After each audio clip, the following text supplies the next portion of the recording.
not another one. Talking about adrenaline, I'm sure that's a whole adrenaline. That's a different type of adrenaline.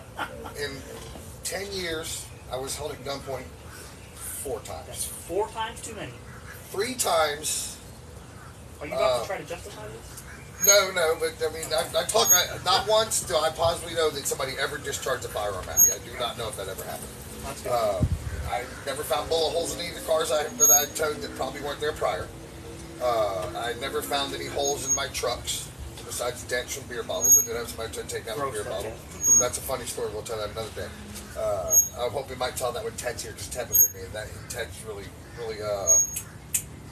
animated when he tells stories sometimes, so it's fun. But I am looking for a black Tahoe in the worst neighborhood in Plant City, Florida. It's not a big place, but the one bad neighborhood in Plant City is not a place you want to hang out at after dark. Well, I ran LPR cameras. It was a buy here, pay here, so I had an accurate description of the vehicle. So as I'm driving down the road, my LPR goes off. I look to my left, there it is. Big chrome wheels. It had a distinctive sticker in the back because I'd had a camera read of it before. So, because I'd read it at the car lot. Right. So I knew what the back of the car looked like. So I see the sticker, so I know it's my vehicle without a doubt. Even though I'll VIN it before I leave. You still check the VIN, right? Yeah. Okay. In the state of Florida, I can lift and strap the vehicle. I haven't committed no crime until I move the vehicle. Right. So I always secure both straps beyond your wildest imagination to where they cannot get enough momentum to turn the tires, so they can't get off my truck. Which this time almost backfired on me. It almost got me shot, I think. So she parks next to her house.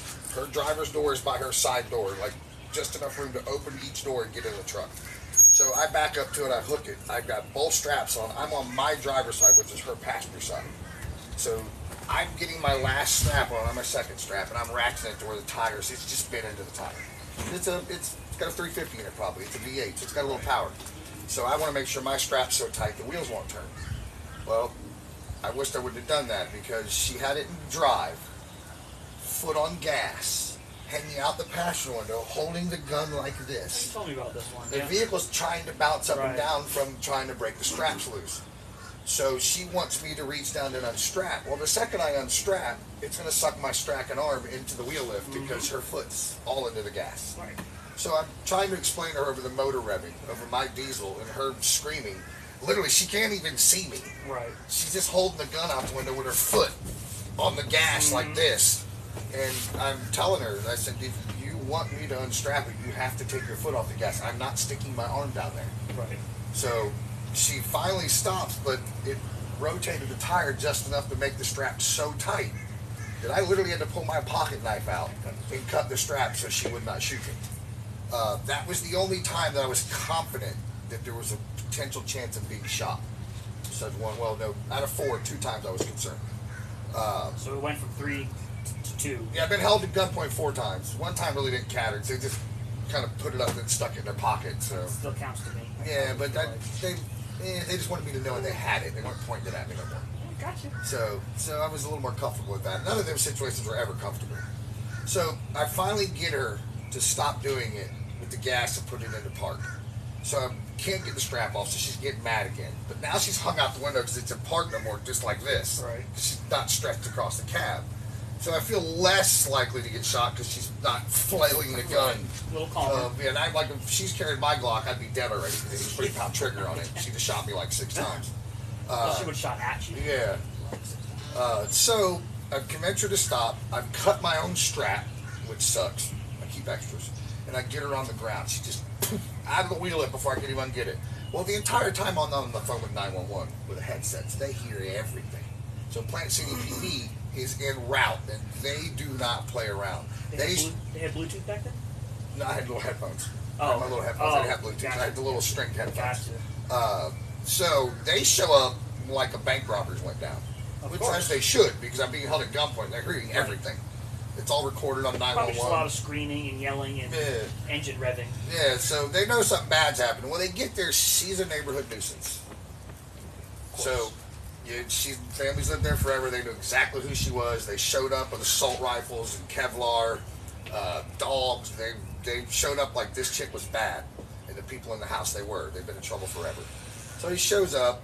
And they're talking to me, and they said, well, what do you want to do? Do you want to press charges? I said, I just want the vehicle, so I never have to come back here again. Because if I don't get this vehicle, she's not going to pay for it, and I have to come back here. Right. So, no, I do not want to press charges. I just want her to return the vehicle. Well, fortunately for me, she called the guy in the house. He gave the guy in the house to the law enforcement officer. They convinced her to come back because I'm not going to press charges. Hey. Well, they left the part out that she had an outstanding warrant, which, okay, but none of her, she should have known that herself. She should have. So she shows back up, gets out of the vehicle. The second she does that, they come for her. Of course. Now she's freaking out because he's not pressing charges. No, he's not. You have an outstanding traffic warrant. We're going to go ahead and take you to jail anyway. Traffic? Yeah, traffic warrant. So she had a traffic warrant. So she goes to jail, and now if they ever picked up charges or not, I never got any letters. Right. So I'm assuming they didn't, because I never actually signed to anything. So, but I got my vehicle. That was probably the scariest repo for me for being held at gunpoint. That was insane. I think if I was going to piss myself, it would have been that day. And it wasn't because I was scared of her in general. It's the way she was waving the gun and not even looking, just hanging out in the car like this. So she had no idea. She probably would have shot me. She'd have probably shot the neighbor's house. But it's the whole point. That one wave to the truck would have popped me in the leg or the chest or something. So when we training and all that, like back in the prison, we had a firearm qualification.